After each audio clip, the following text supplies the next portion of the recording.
Adam. Welcome to the Alibaba.com Sourcing Insights podcast. How's it going, my friend? Thanks, Mike. Thanks for having me. Yeah, absolutely. I'm excited to talk to you today. Doing some research on you before the show, and it sounds like you're a pretty interesting guy and lots of opportunity to talk about sourcing tips today, which is the main thing we want to get into. But just for context, so people know who you are and how you got started, let's start there. So maybe just take a couple of minutes and tell the audience who you are and how you got into e-commerce. Yeah, thanks for having me today again. Thanks to Alibaba.com, and really excited to be on the show today. But I am founder and CEO of SunkenStone.com. We are a performance-based Amazon marketing agency, and I've been selling on Amazon since December of 2007. Oh man, you're like the Um, I- OG OG.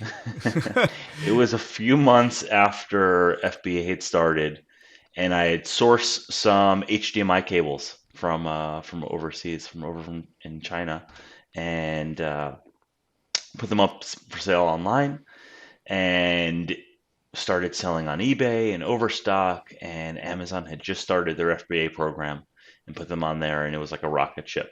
And started sold those first 1,000 cables, brought in 2,000 and 4,000, and started bringing in containers. And then I needed to source envelopes to put the cables in. So I started sourcing the envelopes and started selling the envelopes, and then needed some tape and started sourcing the tape. And then kind of just spread around into other niches, bike parts and accessories, other office supply stuff, some pet stuff, and kind of went from there.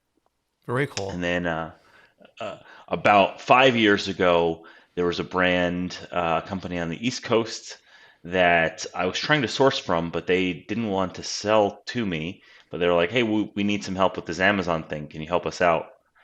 And I was like, "I guess I can." And we took them, we like 10x them in the first 6 months, and it was off to the races from there. Realized that helping brands and helping companies was kind of our magic powers, and that's where we've been ever since. Okay, so you've been doing that for the last 5 years, and are you hmm still selling things yourself on Amazon, or mostly helping other companies at this point now? Vast majority is helping other companies. So we still have a few SKUs, some hammocks out of Mexico, and some office products just to stay in it. But yeah, 90+% are helping other brands. Whether it's we really focus a lot in um, I'd say health and personal care, and pet make up about 85% of our Okay, clientele. so you've picked a few niches and really just drilled into that. Yeah, that I wish I would have picked niches earlier. I think that's one of my Right. biggest regrets is not niching down. And I wish I would have just owned the office supply space and sourced additional products and kind of land and expand on that. But with every entrepreneurial ADD, jumping from category to category. It's not so easy, like being everything to everybody and selling every single thing on the face of the planet. It becomes quite difficult, actually. There's It's almost too much opportunity, Hmm. and really saying no now that I'm older and I'm a father and more mature and like maybe a little less energy. Now I can actually say no a lot easier. Where before it was like, oh, there's margin there, there's an opportunity there, oh, there's looks like fun, and it's like saying yes to everything. Really, I think is the worst thing you can do as an entrepreneur now. Absolutely. I always use the saying, like, you can drown yourself in opportunity, right? I mean, as an entrepreneur, you see opportunity everywhere, whether it's in e-commerce or owning the Subway franchise down the road, or Yeah. someone was like talking about doing local marketing. I needed a landscaper for my house the other day and couldn't find a good one. It's like, maybe I should start a landscaping company here in Vegas. And, you can always find plenty of opportunity, right? I just had a friend. I'm like, you have to tell me to not start a gym because I want to buy my because I'm just to work. He's like, just get some workout equipment. You don't need to start a gym to scratch that itch. Like, okay, thank you, appreciate that. Yeah, and bringing this back to sourcing, the reason I wanted to hmm just kind of dig in this a little bit, I think it's a fun tangent, but like Yeah. realistically, when you're sourcing, I think you'll find that if you're in one niche and you've narrowed down on something, it gives you the opportunity to find that one really good supplier Yeah. or a group of suppliers. They're usually in a region in the world that's kind of all grouped together. Is that something that you've seen as well as you've kind of dialed into just one thing now, or just maybe two things? Yeah, I would say, our suppliers were all centrally or all located in certain regions. A lot in Shenzhen, we were dealing with electronics. A common friend we have in common, Ian. I was Oh, taking him over on sourcing trips, and we would fly into Hong Kong and cross over to Shenzhen and Guangzhou, and a lot of our manufacturers were there. A lot of the PCB manufacturers there. Anything with Bluetooth accessories, everything was there, and instead of just like narrowing down and like taking more of that catalog that our suppliers had, we would like jump around to other areas and other regions. Like, oh, this is a cool one. yeah. Where I wish coming back to that focus thing. It's funny because you said mutual friend. I mean, we've all kind of gone down this same path before we learned this lesson the hard way. And this is one of the things I would Hmm. encourage people listening to really to really hone in on is just we've done hot and cold therapy packs ourselves and baby products. And I think of Ian's like Hmm. he had the fitness stuff and he was also got into some baby stuff and then there was like some supplements and you're just like you're all over the place and Yeah. it's hard to do a good job, as good of a job as you would with one thing when you're trying to do too many things. Yeah, and I think you know there's an there's something to be said for testing in the beginning and getting enough data, but I think like we know if we've got something, like if the initial numbers are looking right, and then it's about scaling that once you have that initial data, and then really putting the blinders on and until you get to a goal, in which case could be an exit, like we have multiple friends that have done in this space, or it's a cash flow amount that you're comfortable with, and then you can go on to another niche or something like that. Yeah, absolutely. So Adam, I'm thinking back to like when I first got started. Maybe you can do the same, because I think a lot of people that are listening here are probably in their early days of sourcing and Yep. are looking for tips and tricks and things. Maybe trying to learn from the mistakes that we've made and not Hmm. repeat them. So maybe share some insights when you think back to the early days back in 2007. I know it's a long time ago. Yeah. As we get older, our memory gets foggier. But what are some good tips on as a beginner when you're sourcing? Yeah, so I would say a few things. So know the lingo. You want to stand out, and I'll go into each of these in more detail, but know the lingo, stand out, and kind of know your niche. So Mm, know the lingo. I'm talking about all of the sourcing code, right? Like FOB or right. DDP or down payment, Incoterms, things like that. These are you know, Google is your friend. Absolutely. But you don't want to go message one of these suppliers on Alibaba.com and they think you're a 16-year-old kid who doesn't know what they're doing. Even if you are a 16-year-old Right. kid, you That's the could great thing about the internet. easily. You can be sexy and older and all those good things. You mean you want to portray professionalism because if you have to look at it from their perspective. They're looking for someone to do business with for a long time, stay steady and stable. Like they don't want one big order. They don't want lots of little orders. They want lots of medium orders, right? So they can plan out their factory supply chain. They can plan out their raw material purchasing. So then, if that was you, how would you want to be talked to? You would want, here's what I'm looking for. Here's specific specifications that I'm looking for. Here's how many of them. These are the terms I'm looking like. You know, it's all about professionalism. So Yep. don't just take the default message that comes in and says, "Send me more information about that," right? Like Right. you're not going to get a high response rate. And as Take you the said, like time. Google's your friend. I mean, and these Yeah. conversations very, very rarely happen in real time. That's one of the things that Hmm. like it can be helpful. They're almost always through email. The most real time you'll ever have is maybe through like WeChat or WhatsApp or something. Or if you But it, if you're like falling asleep in bed and message and right. you happen to catch someone who's coming online. Exactly. But like when they're asking you, do you want X works or FOB, and you're like, I don't know what any Yeah. of those things are. The Don't the say that to default, them. right? Go The default go go shouldn't be like, I Google. don't know. It should be, I'll Google that real quick and figure out. Yeah. Okay, well, FOB sounds like the thing I'd rather have in this case. It, as Or you say like, said. what do what do most of your clients prefer? Hmm. What do smart people do? Or like, Right. what do your largest clients do? How do they handle it? And like, Yeah, another good tip versus actually. like, I have no idea like, just go Google the stuff and And there are actually, I mean, in this particular case, when you're talking about FOB or X works, there are some factories that prefer one way or the other. They'll do hmm either one, but sometimes they prefer.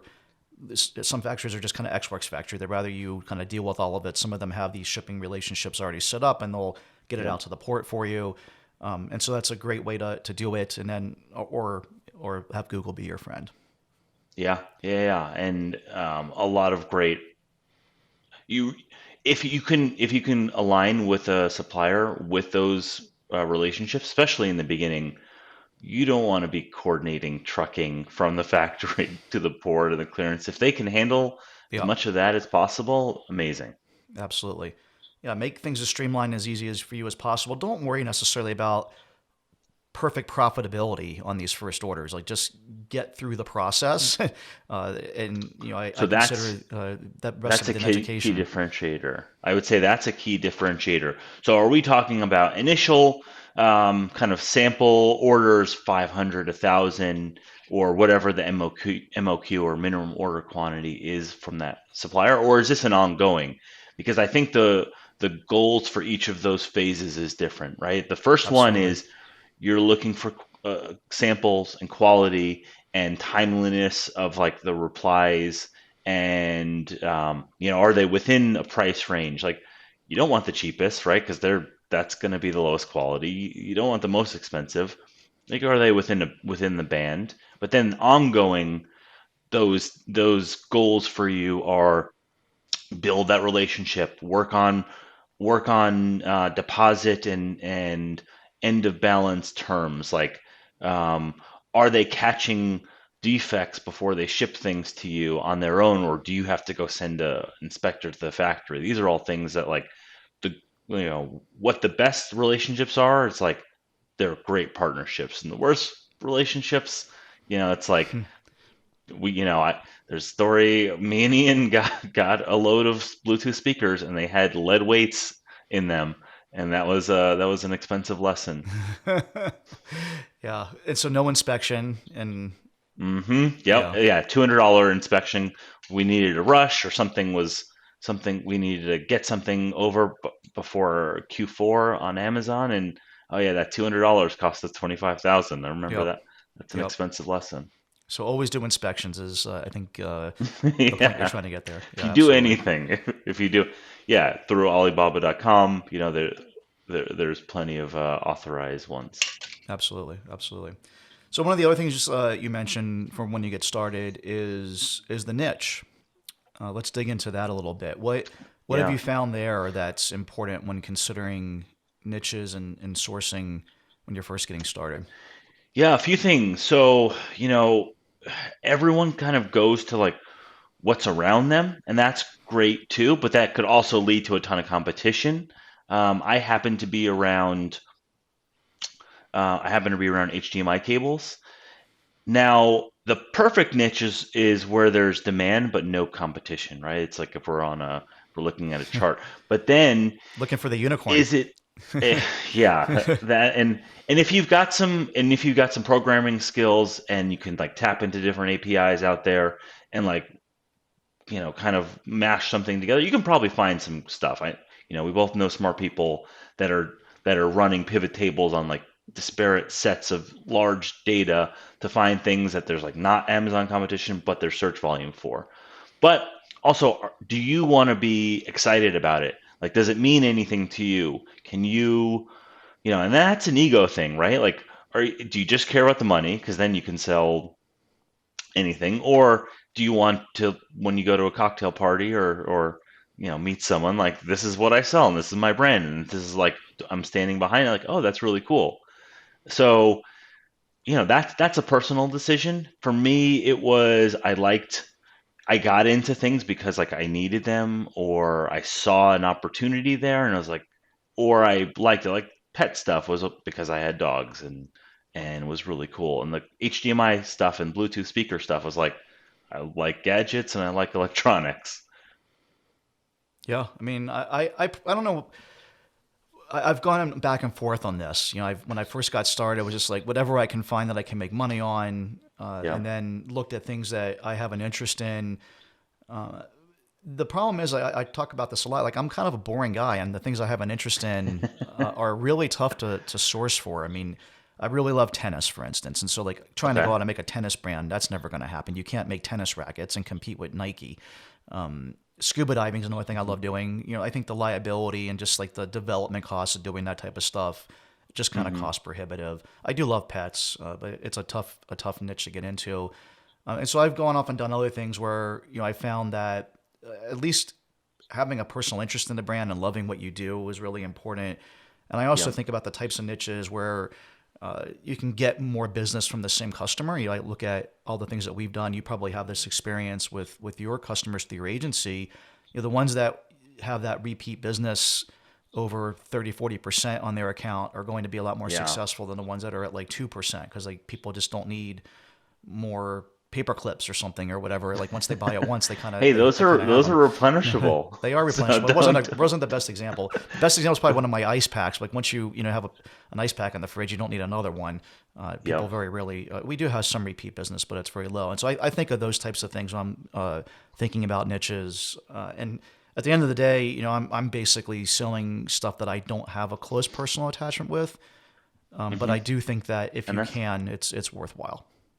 yeah, and you're more mature. You've had exits throughout the years, right? So like you're versus someone, if they're 18, 25, early in their career or working a full-time job and then doing this as like a side hustle thing, they can take the time. I think there's something about having a personal relationship in the beginning with it because it's going to be a Sunday or a Saturday at Hmm. midnight and you need to answer an email Yep. and like or get on a call and like there needs to be something that gets you through. I mean, money can be that motivator and providing for your family and providing for yourself is that, but it goes the extra step when it's something that you're connected with as well. Absolutely. Could not agree more. So kind of like thinking back again about these early Hmm. days, what are some lessons you learned the hard way that you can share when sourcing, finding suppliers, the things you mentioned one of them already, that you didn't do Yeah, an inspection that inspection. cost you 25K. That's a good one. I mean, I think that's a lesson we've all learned the hard way. You're like, oh, this time I don't need Hmm. to do that inspection. I've been working with these guys for a while, or this isn't a big enough order to worry about it. You'll make some excuse someday not to do the inspection and realize what you learned and what I've learned the hard Easy way. one. But Yeah. there's some other things that I'm sure you can probably share besides just doing inspections. What are some other like good tips you might have? Yeah, so focusing on cash flow. So this is, I would say, like more advanced, but once you've done a few orders with the same factory or with the same supplier or same sourcing company, you kind of want to stack up the payment terms to be more advantageous for you. And you've seen some of this stuff, or if not, let me actually talk about a time because at the end of the year, I would go to my accountant and they'd be like, "Congratulations, you had an amazing year." And I'd be like, "What are you talking about?" They're like, "You owe a ton of tax." I'm like, "I have no money. I Yep. have a warehouse full of items and I have a huge tax bill." Like, okay, something has to change here.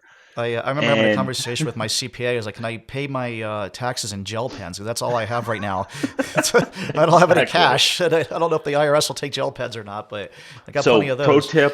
pro tip, if you are like reinvesting all of your money, like, buy one, you sell it, then you buy two, you sell it, you buy four, like peel off a certain percentage and stick it away in a tax Yep. account, right? Read Profit First or read any other bookkeeping. That was a mistake I made too late in business. That really you're going to owe taxes on that. This isn't real estate, so there isn't a Yeah. 1031 for Well, it's retail counterintuitive, goods. right? I mean, like, the, Yeah, the thing you've always been taught, or the other businesses, because I had been in business doing a lot of stuff before getting into yeah, e-commerce. And, what was in my bank account was basically, with my profit that I could know was my profit, was what I was going to be paying taxes on.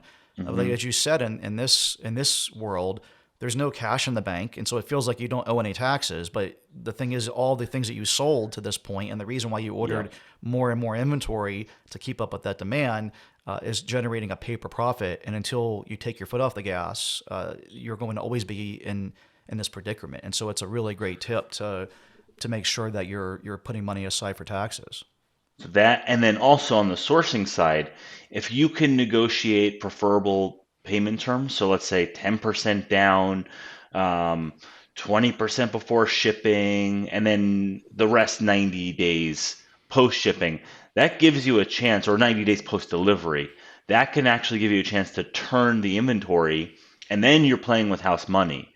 If you can set it right, I've seen people, and you're like, well, there's international suppliers that are going to give me those terms. And I've seen mid 20-year-olds that have just built up Yeah. those terms, right?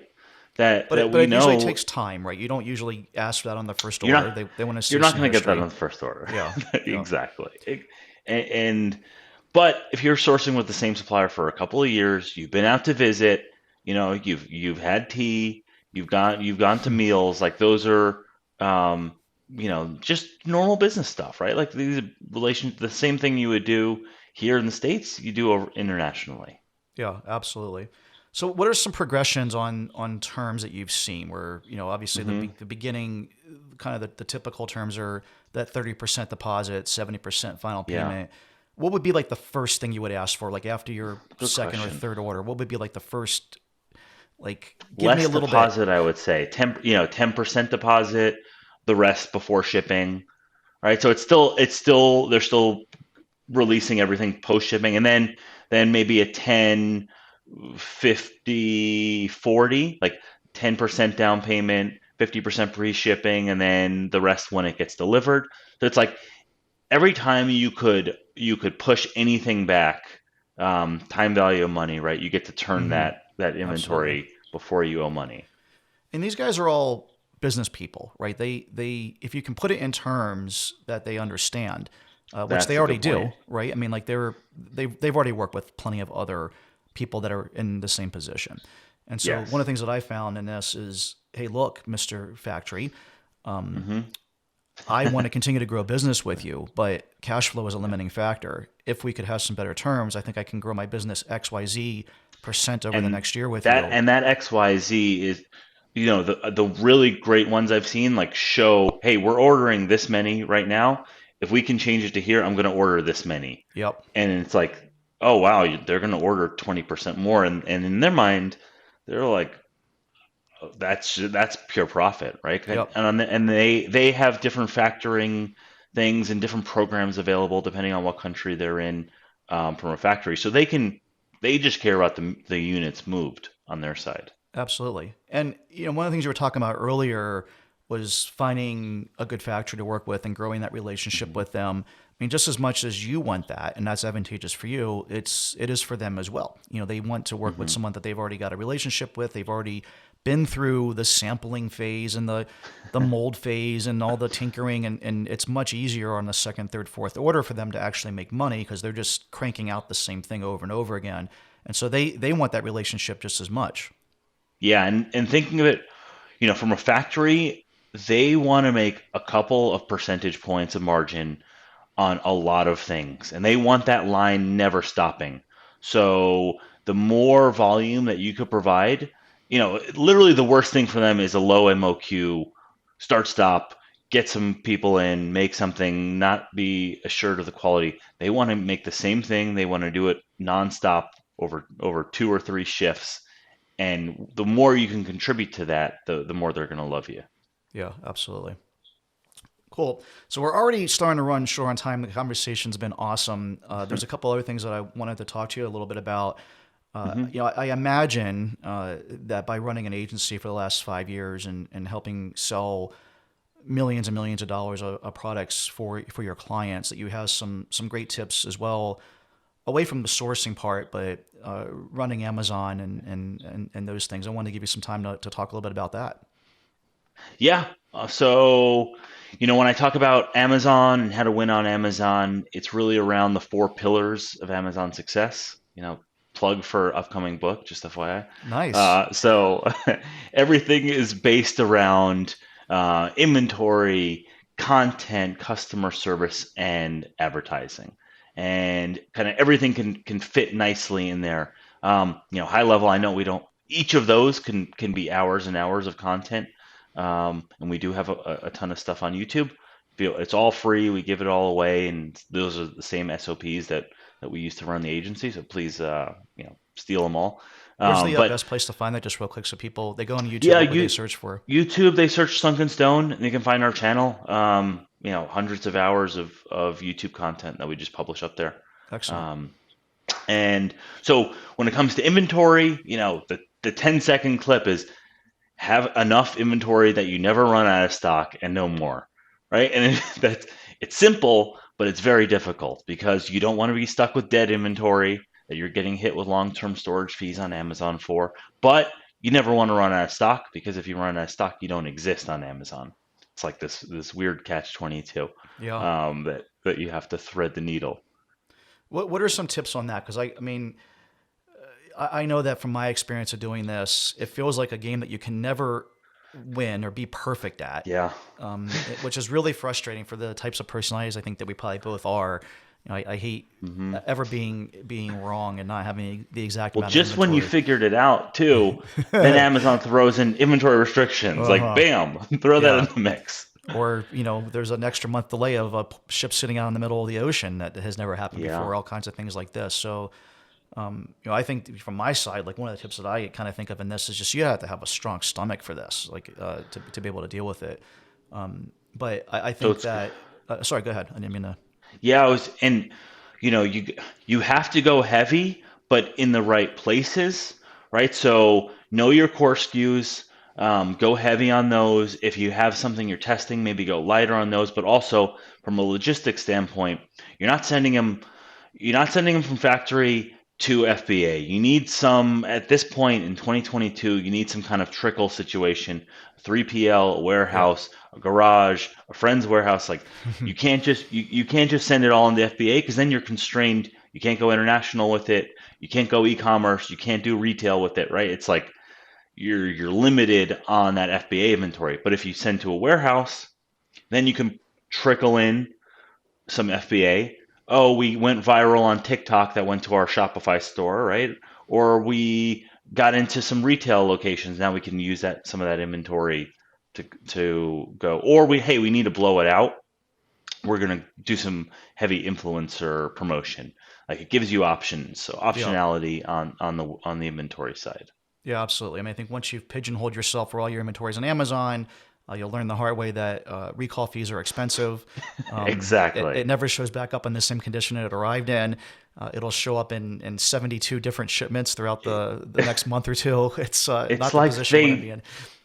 you think they line the floors of the warehouses like with the box and they're like walking on Yeah, them all day. right. You're like, what is going on here? Yeah. Well, I mean, it's cheaper to let people walk all over your products than of giving them like a little soft floor mat to stand on. So, Good point. yeah, That frugality is a leadership principle at yeah, Amazon. absolutely. So, Adam, switching gears for just a second, talking of things that we were doing in our beginning days. You started way before I do. You're again the OG. But one of the things that I've really been struggling with lately is, I started actually sourcing from Alibaba.com. That was like my very first thing. Then I Hmm. kind of graduated at some point to going over to China and doing this stuff myself in person. I felt like those relationships were quite valuable. I found now it's this era of COVID doesn't, I mean, I don't know about you, but I'm not taking a trip to China anytime soon. And so I think of how do you switch gears back to digital sourcing in 2022? Is that something that you've had some success with? Yeah, great point. And I think there's a nuanced answer here. So the nothing can beat in person, right? Like nothing. Sitting with someone, eating regional cuisine, spicy chili peppers that are burning my mouth. Like there's something that Yeah. like that like that story. Like you can't replicate that on Zoom, Gambay. right? but Yeah. but you can have 500% more encounters that are 75% as good, like a Zoom scenario like this. So that's Yep. that's where digital is. So a supplier that you potentially would have never met at a trade show, at Canton Fair, right? Like they didn't have the booth to make it there, but made quality stuff and takes the time and like uploads their listing on Alibaba.com. Now you have a chance to talk to them, and you can spend 5 minutes, chatting or instant messaging or getting their WeChat, and then hopping on a Zoom and or Skype and trying to do something. And that's a connection that wouldn't have existed pre-COVID, right? It would have been Canton Fair or bust, and I'm going to the Canton Fair. And I'm going to find Yep. 5 suppliers. I'm going to take their paper um, things home, and I'm going to look at them on the plane and make notes, and then like contact them back. But now I think because COVID has kind of like shrunk us or pushed us to the future as far as digital, I think it's opened a lot of doors and normalized the digital communication. So I'm looking forward to that, and I appreciate it too. Yeah, absolutely. So, Adam, one of the things you were talking about was just cash flow in general. And obviously, like you can become the victim of your own success when you have really good products that take off and become a huge success. Hmm. But I think that forces you to be more nuanced and really careful with when you're trying to source new products and keep on launching things. And honestly, this really boils down to when you're first getting started too, trying to find that first hit and find successful products. What are some things that you've found to make sure that cash flow stays tight and on point, and also allow you to still take chances and launch new products and have success there as well? Yeah, that's that's the million-dollar question, right? Like, how do you know if this product is going to be a success without having it? Well, Tim Ferriss talked a little bit about it in his 4 Hour Work Week, and since then I've also read The Right It, and that's another book on kind of how do you test these ideas without investing a ton of time and money into them. And I think because we're in a digital age now, because you can throw up a landing page pretty quickly, because you can buy a Facebook ad or some other, drive some other traffic to it pretty easily, you could almost test these things without purchasing them, right? So you can take a couple pictures of a product that you're considering. You can write up some copy. You can throw up some ads and drive them to a landing page and see if anyone even likes the product, right? And that would be click through rate, and then see if they really are compelled to buy it, and that could be a checkout or an attempted checkout. Now, let's just be clear, like you don't want to take anyone's money if you don't have the product. Like that's like a full stop. Like that's the Yep. line. But if you have a button and you're gonna click it and it says, "Oh, hey, we're sold out of these. Enter your email for a promo code." Like that's acceptable in my in my stack of principles. And Yeah. I've seen people that take it all the way through to enter credit card information. And when you click, it's like something's wrong, but here's a promo code for that. Now that's a way like you get actionable data based on, let's say the product's $50 that you're going to be selling. You can source it for between $5 and $10, and it's costing you $20 to acquire that customer just on this first test. Means there's something there, right? When you get Yep. better pictures and better copy and better optimization, more color options and really built out pages. And and for this specific scenario, I'm not even talking about putting it on Amazon, because on Amazon you do need the product in hand. I'm talking about the initial concepts. Do a landing page, a bunch of WYSIWYG landing page builders, and then if it pans out, then you're going to order the full amount from your supplier and then put it on Amazon. So it's a easy, fast, relatively inexpensive way to prove a concept before you really spend a lot of money on it. Yeah. I mean, I absolutely love this idea. I mean, what's worse, like having to wait for the products to come in after you find this success, or Hmm. ordering tens of thousands of dollars of goods and then realizing that it isn't going to be a success, and looking for liquidation ways to get rid of it. I I've love been this there too. concept in terms of, yeah, I mean, and so I think, it's another one of these lessons of hard knocks in the trenches, that do some initial testing. There's plenty of ways to get traffic to that landing page in this day and age, whether it's Google PPC, Facebook ads, TikTok, whatever. Hmm. And as you mentioned, it's not going to be the be all end all. You're not going to have the best photography, the best copy, everything you need to convert people, but it just gives you a barometer of, oh, it's costing me $1,000 to get one person to click add to cart, or it's costing me Yeah. $3 to get one person to click add to cart, and there might be something there. It's costing 1,000. You might want to revisit that product Right. idea. That would be the one that's going to go to liquidation. So absolutely. Great idea. Cool. Well, as I mentioned, we were kind of getting at a point where we're running close and running out of time. I want to give you just a couple minutes to tell people where to find more about you. You mentioned the YouTube channel, but if they want to reach out to you, maybe for Amazon services or just to learn more about this stuff or to talk to you some more, what's the best way to do that? Yeah, so YouTube is awesome. We've got all the socials going, so Facebook. I'm on Twitter personally, Adam Weiler. Search for that. Happy to DMs are open, and we are releasing our first Amazon catalog management external facing software tool, and we're going to be giving it out, pretty much to everyone. If you say you've heard we're listening to the show or watched a video, we're going to be plugging in a lot there. Just going to be giving a lot of beta accounts to people. Very cool. And it sounds like you're also writing a book. Tell me a little bit about that. We publish a ton of blog content and the YouTube content, and I talk to people smarter than me, and they're like, "Why don't you just turn it into a book?" I'm like, I don't have anything to write about. They're like, "You've got You've already got it. hundreds and hundreds of stuff." Yeah, so we're going through this year, and that's the thing too. It's like reframing, right? So we're taking the existing great content we've got out there. Obviously, we're going to polish it up and put it out there, but now it's in a nice, easy to digest book and get to do more of these kind of fun things. Very cool. Well, congrats on that and the best of luck with it. And again, thanks for coming on the Alibaba.com sourcing podcast. We really appreciate it. Appreciate you for having me. Thanks, guys. Thanks, Adam.